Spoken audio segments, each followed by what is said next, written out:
은혜로운 찬양 진심으로 감사합니다. 오늘 우리 모든 신내교회 성도들이 성령의 충만함으로 강건함을 힘입게 되시기를 주님의 이름으로 간절히 축원합니다. 오늘은 감리교회의 창시자인 존 웨슬리 목사님의 회심 278주년 기념주일입니다. 그래서 오늘 저는 웨슬리 목사님에 관한 이야기로 여러분과 은혜를 나누려고 합니다. 제목을 웨슬리의 영향력이라는 제목으로 정해서 여러분과 말씀을 나누겠습니다. 감리교의 창시자인 존 웨슬리 목사님은 1703년 19명의 형제들 가운데 15번째 아들로 태어났습니다. 많기도 많이 나셨죠? 네. 영국 국교의 목사인 아버지 사무엘 웨슬레와 어머니 수산나 웨슬레의 철저하고도 엄격한 신앙 교육을 받으며 자랐고, 영국의 최고 명문 대학이라고 할 수 있는 옥스퍼드 대학을 졸업한 후에 25살의 나이에 목사 안수를 받았습니다. 그리고 그는 옥스퍼드 대학에서 강사 생활을 하면서 대학 안에 조직되어져 있는 홀리클럽을 지도했습니다. 그 홀리클럽이란 요한 웨슬레 목사님의 동생이었던 찰스 웨슬리가 옥스퍼드 대학에 들어가서 만들었던 거룩한 신앙 운동 그룹이었습니다. 이 홀리클럽에 속한 사람들은 저녁에 함께 모여서 3시간 동안 성경을 공부했고, 기도와 금식을 통한 경건 생활에 힘쓰는 클럽이었습니다. 얼마나 그들이 철저하게 모여서 말씀을 읽고 연구하고 기도하든지, 똑같은 시간에 모여서 똑같은 시간에 예배하고 똑같은 시간에 성경 읽고 똑같은 시간에 기도하고 똑같은 시간에 금식하는 그들을 보면서 사람들은 그들에게 별명을 붙여주었습니다. 메소디스트라고 하는 별명이었습니다.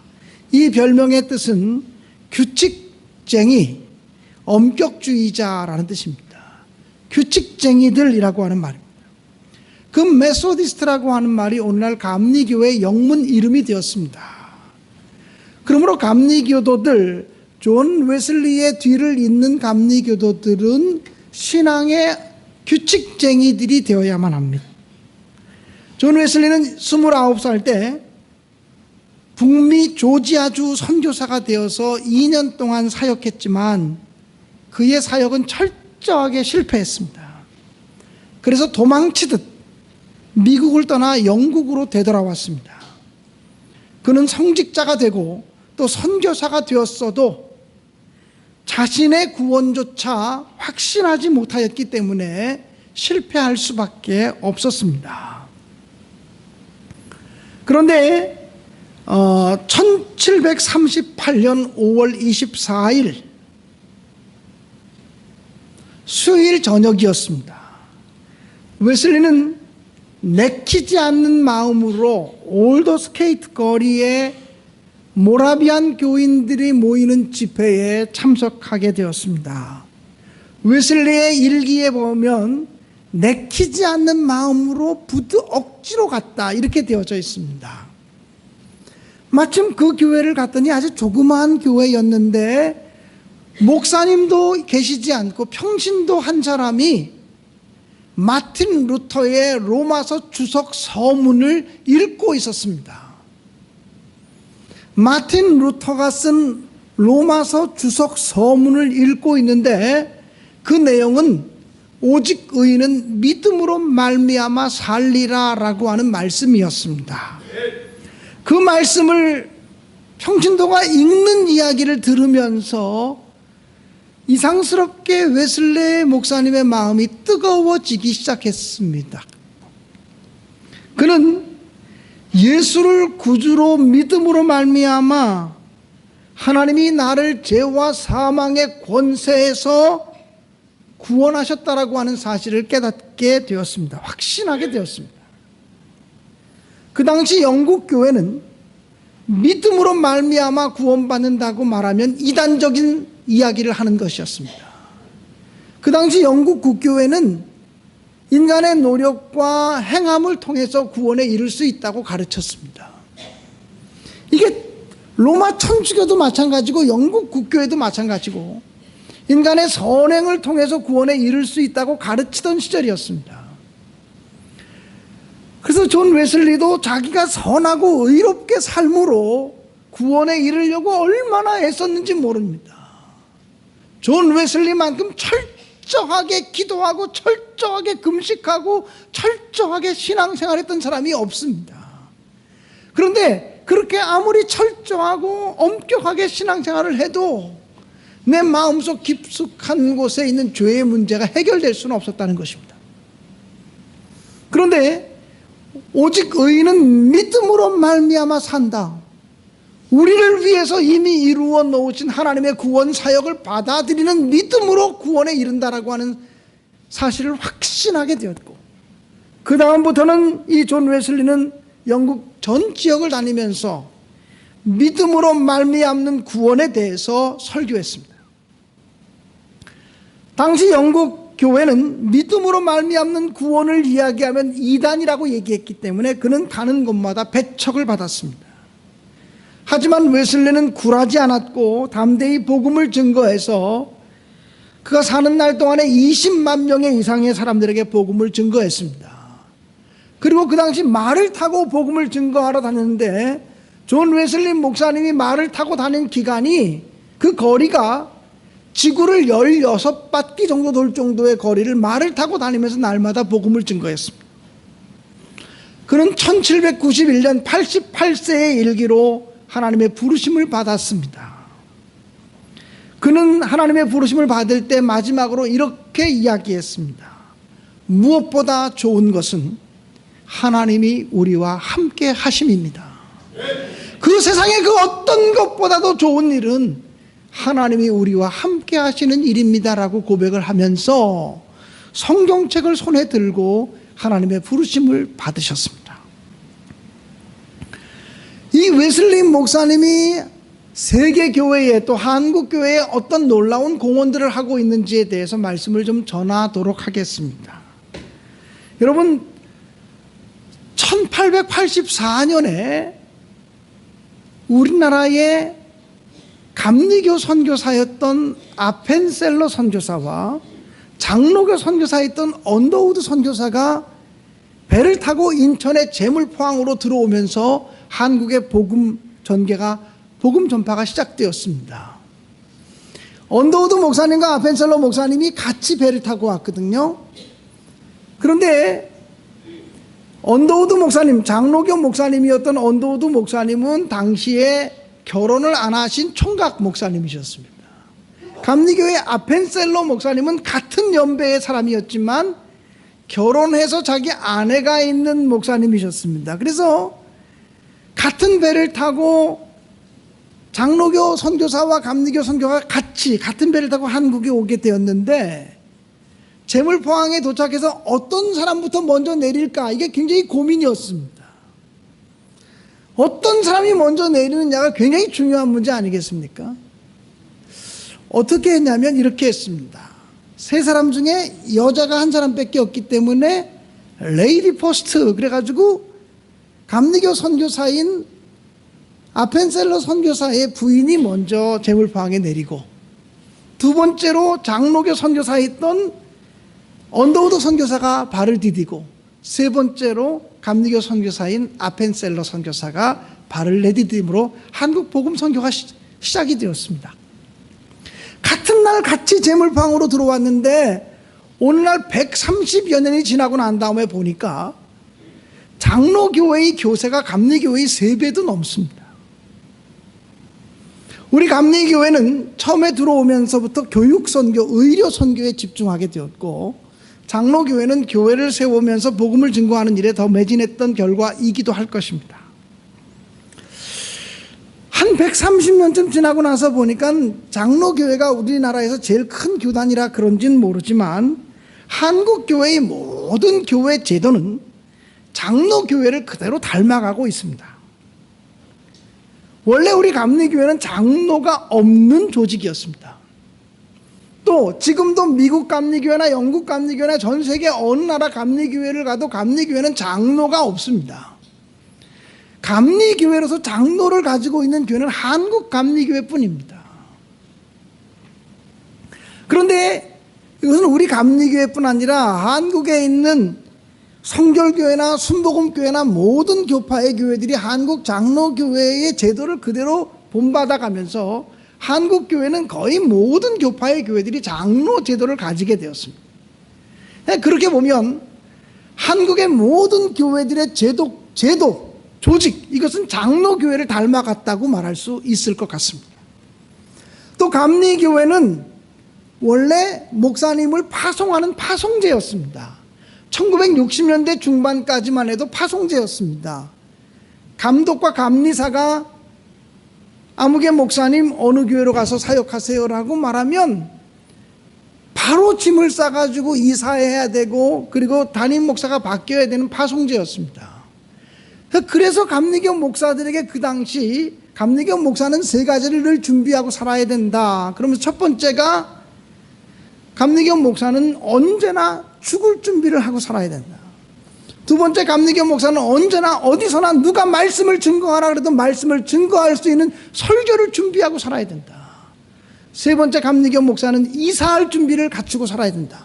언제든지 가라고 하면 갈 수 있는 이사 준비를 해야 된다라고 하는 말을 했는데, 이 말이 감리교 목사가 파송제였기 때문에 나온 말이기도 했습니다.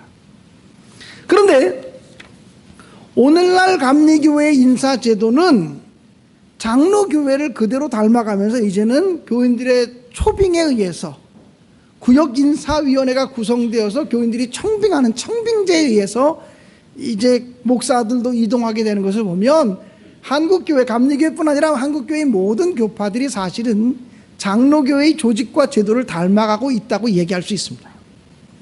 그런데 신학적으로 보면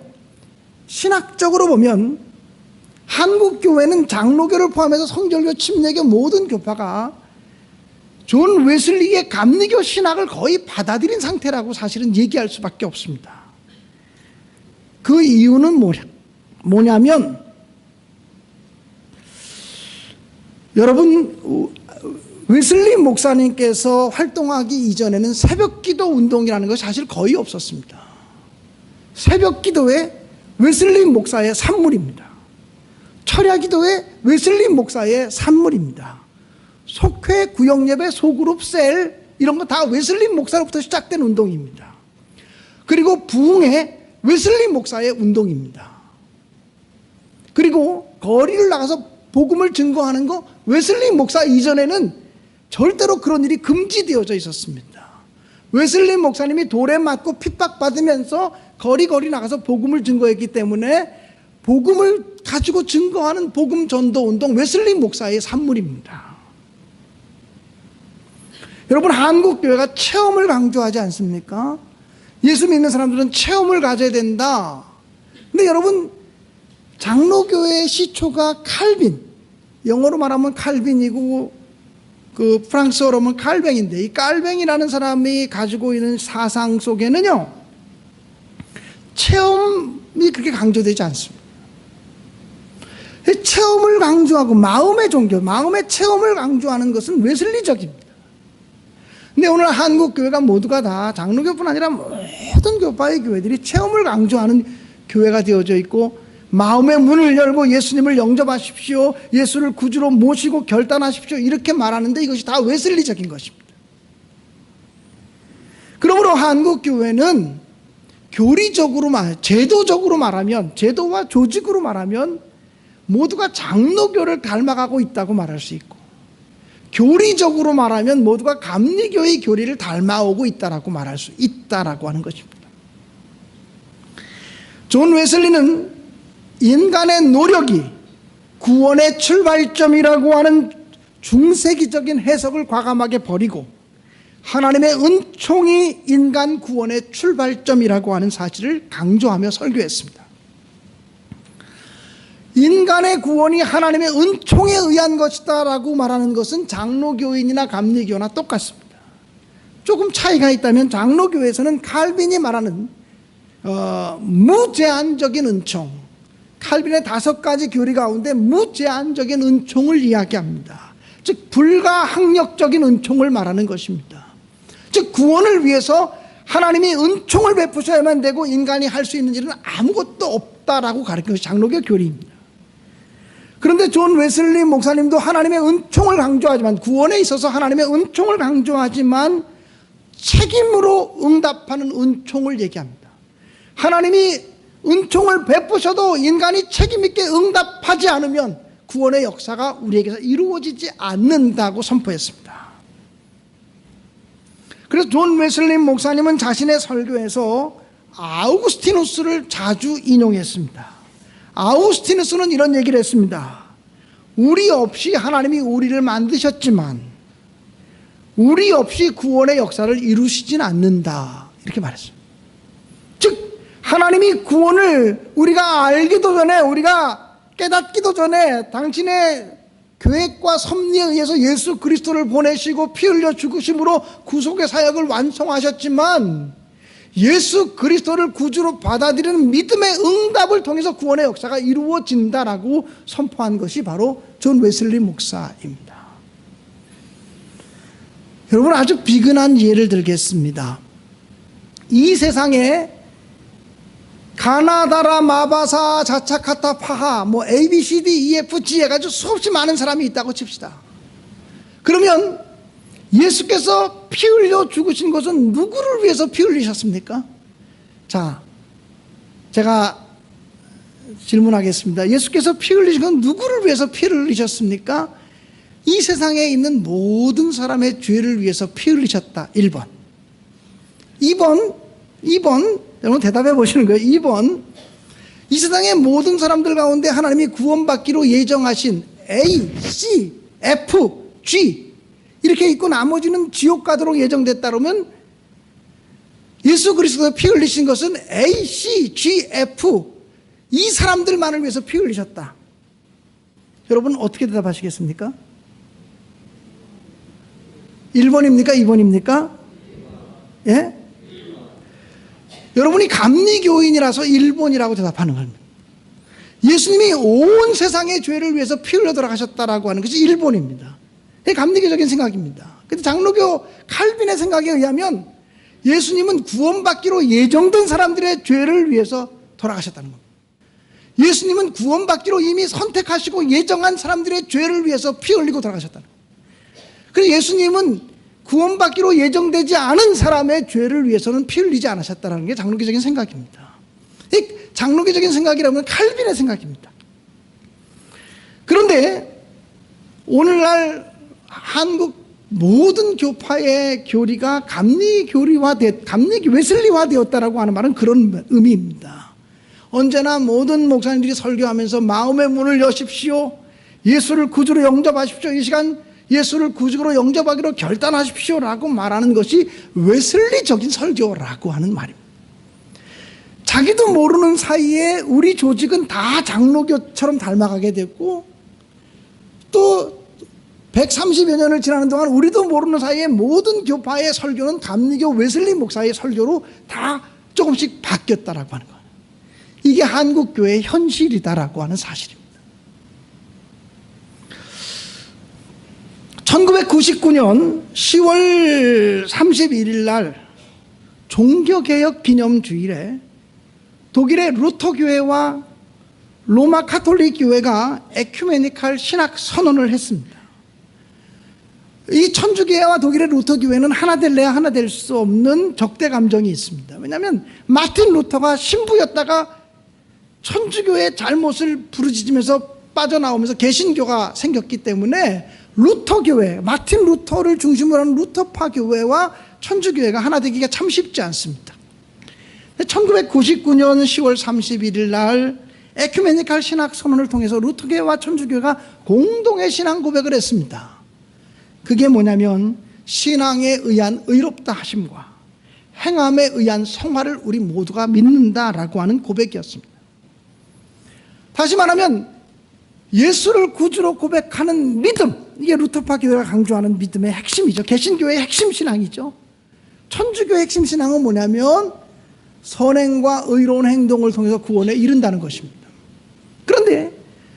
구원은 어느 하나만 가지고 되는 것이 아니고 예수를 구주로 고백하는 믿음과 그리고 우리의 선한 행위 두 가지를 통해서 성화에 이르게 되어진다는 것을 함께 고백을 했습니다. 그런데 웨슬리 목사님은 18세기 그러니까 1700년대에 이미 이런 신앙 고백을 선포하고 받아들였습니다. 그래서 구원의 출발은 예수를 구주로 고백하는 믿음에서 시작하지만 예수를 닮아가는 성화를 통해서 구원의 완성에 이르게 되어진다라고 말했습니다. 다시 말하면 믿음은 구원의 필수 조건이 되고 행함은 구원의 충분 조건이 되어진다라고 선포했다는 것입니다. 웨슬리 목사님은 신앙의 본질을 내면적인 것으로만 이해하지 않았습니다. 신앙의 본질은 내면적인 것이지만 신앙의 증거는 언제나 사회적이어야 된다라고 얘기했습니다. 그래서 내가 예수를 구주로 고백하고 내가 성령을 받아서 내 가슴이 뜨거워지고 내 심령이 새로워지고 이것만 가지고서 신앙인이라고 말할 수 없다는 거예요. 신앙의 내적인 증거와 그 신앙의 내적인 증거가 사회적인 성화로 나타나야만 그 사람의 믿음을 증명할 수 있다라고 얘기했습니다. 웨슬리 목사님은 사회적인 성결이 아닌 성결을 모른다고 강조했고 사회적인 종교가 아닌 기독교를 자기는 알지 못한다라고 얘기를 했습니다. 그래서 웨슬리는 이 사회적인 성화 운동을 위해서 경제적인 분배 운동을 이야기했고 우리의 성화된 삶을 위해서 지극히 작고 가난한 이웃들에게 우리의 재정을 그들에게 나누어 주는 일들, 그것은 바로 천국에 저축하는 운동이다라고 이야기를 했습니다. 웨슬리 목사님은 돈을 어떻게 사용할 것인가라고 하는 설교를 통해서 기독교인들은 할 수만 있다면 돈을 많이 벌어라, 또 할 수만 있다면 돈을 많이 저축해라, 그리고 할 수만 있다면 돈을 많이 이웃을 위해서 나눠주고 사용하라고 얘기했습니다. 다시 말하면 돈을 버는 데 목적이 있지 않고 선하고 의로운 일들, 가난하고 소외되고 어려운 사람들을 위해서 물질을 나눠주는 일이 기독교인의 사명이요 감리교도들의 사명이다라고 얘기를 했습니다. 그래서 웨슬리 목사님은 재산 상속 반대 운동을 벌써 1700년대 18세기에 펼쳤고 세제 개혁과 노예 해방과 교도소 개혁과 여성 해방 운동과 산업 노동자들의 노조 운동 등에 직접 뛰어들어서 그의 신앙을 사회적인 성화 운동으로 실천해 나갔다라고 하는 사실입니다. 여러분, 오늘날 한국 교회를 지탱하고 있는 가장 중요한 조직이 있다면 우리 감리교회로 말하면 속회고, 장로교회로 말하면 구역회나 또는 다락방이나 또는 셀이나 구역 이런 것들이죠. 근데 이런 소그룹 운동이 존 웨슬리 목사로부터 시작되었습니다. 존 웨슬리 목사님이 이런 소그룹 운동을 시작하기 전까지만 해도 예배를 가정에서 드리는 것 있을 수 없었습니다. 예배를 직장에서 드리는 거 있을 수 없었습니다. 왜냐하면 예배는 거룩한 성당에서만 드릴 수 있었습니다. 거룩한 교회에서만 예배를 드릴 수 있었지 어떻게 감히 그 거룩한 예배를 가정이나 직장에서 드릴 수 있습니까? 또 거룩한 예배를 어떻게 거리에서 드릴 수 있습니까? 하나님의 거룩한 복음은 성당에서 선포되어야 되는 말씀이지 하나님의 거룩한 복음이 어떻게 길거리에서 선포될 수 있습니까? 불경스럽게 있을 수가 없는 일이었습니다. 그러나 존 웨슬리 목사님은 복음을 들고 가정으로 들어갔고, 복음을 들고 직장으로 들어갔고, 복음을 들고 거리로 갔고, 복음을 들고 사람들을 찾아갔습니다. 특별히 소외되고 작고 약한 자들을 찾아갔습니다. 사랑하는 여러분, 이런 웨슬리 운동의 전통이 사실은 세계교회를 지금 다 지배하고 있고, 비록 웨슬리라는 이름을 사용하고 있지 않고 감리교회라는 이름을 사용하고 있지 않지만 이런 웨슬리의 정신적이고 신앙적인 유산이 세계교회를 지금 일으키고 있는 운동이라고 하는 사실을 잊지 말아야 될 것입니다. 한국교회는 믿음을 너무나 많이 강조하지만 믿음을 많이 강조하다 보니 행함이 그렇게 부족할 수가 없습니다. 구원받은 감격, 뜨거운 체험을 강조하다 보니 사랑의 실천, 선행의 실천을 얼마나 소중히 여기지 못했는지 모릅니다. 사랑하는 성도 여러분, 웨슬리의 신앙운동은 가슴이 뜨거워지는 운동으로부터 시작했지만 내 가슴 뜨거워지고 내가 거룩해지고 내가 성결해지는 것, 거기서 멈추는 것이 아니라 나의 거룩함과 나의 뜨거움과 나 예수 그리스도를 향한 나의 열정과 믿음이 세상의 빛과 소금으로 나타나서 세상을 변화시키는 운동으로 나타나야 된다라고 얘기했다는 것입니다. 사랑하는 여러분, 어쩌면 이런 웨슬리의 모습을 오늘 정치적으로 바라본다면 중도 좌파 정도의 입장에 있는 것 아닌가, 이런 생각이 들기도 해요.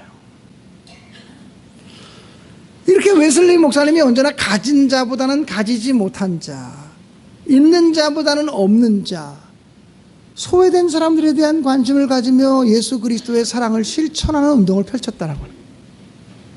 그렇기 때문에 오늘날 우리 한국 교회는 믿음 중심의 교회에서 믿음을 기초로 해서 사랑과 선행을 실천하는 종교로 바뀌어지지 않으면 세상 사람들로부터 손가락질 받을 수밖에 없을 것입니다. 이 웨슬리 신앙 운동을 회복하지 않으면, 웨슬리의 성화 운동을 회복하지 않으면 예수 믿는 것, 신앙의 이름을 가졌다는 것이 세상 사람들에게 격리되어지는 조건이 되어질 것이고 그들만의 아성을 쌓고 있다고 하는 소리를 듣게 될지도 모르겠습니다. 사랑하는 여러분, 오늘 우리는 278년 전에 회심함으로 내 가슴이 뜨거워지고 가슴이 뜨거워진 것으로 멈춰지지 않고 사회적인 성화 또 개인적 성화의 삶을 통해서 완전한 구원에 이르기를 소망했던 존 웨슬리의 목사님의 신앙 전통을 이어받는 사람들로서 긍지와 자랑을 가지고 정말 올바른 신앙생활을 할 수 있게 되기를 주님의 이름으로 간절히 축원합니다. 요한 웨슬리 목사님이 이 감리교 운동을 펼쳐가는 것이 쉬운 일이 아니었을 것입니다. 어떤 날 어느 해의 요한 웨슬리 일기의 내용을 간추려서 읽어드리겠습니다.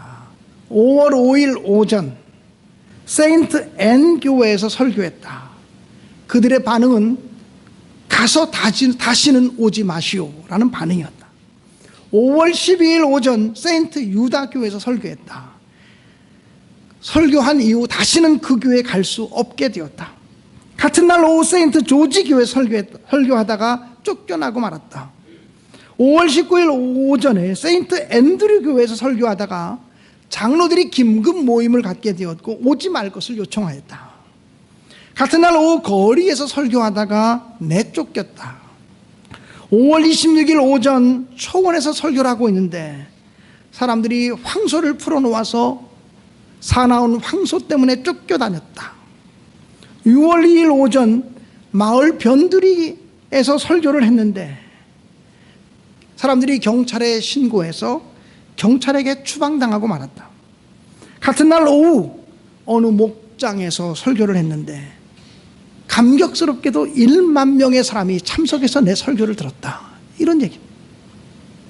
어느 지역에 가서 웨슬리 목사님이 설교하면 믿음으로 구원받는다고 설교하고 믿음으로 구원받은 우리는 이젠 삶이 거룩해지는 성화의 삶을 살아야 되고 그 성화는 개인적인 성화에서가 아니라 사회적인 성화로 발전되어야 나가야 된다고 설교하니 그 당시 사람들이 듣도 보도 못한 말씀이었기 때문에 웨슬리를 핍박하고 거절하고 쫓아내고 이랬다는 것입니다. 그런데 온갖 핍박과 고난과 거절에도 이게 하나님이 기뻐하시는 복음 중에 복음이라고 하는 사실을 확신했기 때문에 그 복음의 말씀을 거듭 증거할 때 한 지역에서 일주일, 열흘, 20일 정도만 복음을 증거하면 나중에는 수만 명씩 몰려오는 거룩한 집회가 이루어지게 되었다고 하는 것을 요한 웨슬리 목사님은 자신의 설교를 통해 일기를 통해서 이렇게 간증하고 있는 것을 보게 됩니다. 사랑하는 여러분, 아무리 강한 믿음, 아무리 진실한 믿음을 가지고 있다고 할지라도 쉽게 포기하는 사람들은, 쉽게 낙심하는 사람들은, 쉽게 좌절하는 사람들은 하나님의 거룩한 역사를 이뤄갈 수 없습니다. 여러분, 믿음 안에서 온전히 인내하시면서 선한 일을 행하는 것이요 인내 없이 할 수 없습니다. 많이 인내하시고 많이 참고 그러면서 진리를 위해서 거듭 전진하셔서 하나님의 거룩한 역사가 저와 여러분을 통해서 이루어질 수 있게 되기를 주님의 이름으로 간절히 축원합니다. 존 웨슬리 목사님 회신주의를 맞으면서 웨슬리의 영성으로 믿음과 행함이 통합되고 웨슬리의 영성으로 개인 구원과 사회 구원이 통합되는 그 놀라운 은총의 역사를 우리 모두가 경험할 수 있게 되기를 주의 이름으로 간절히 축원합니다.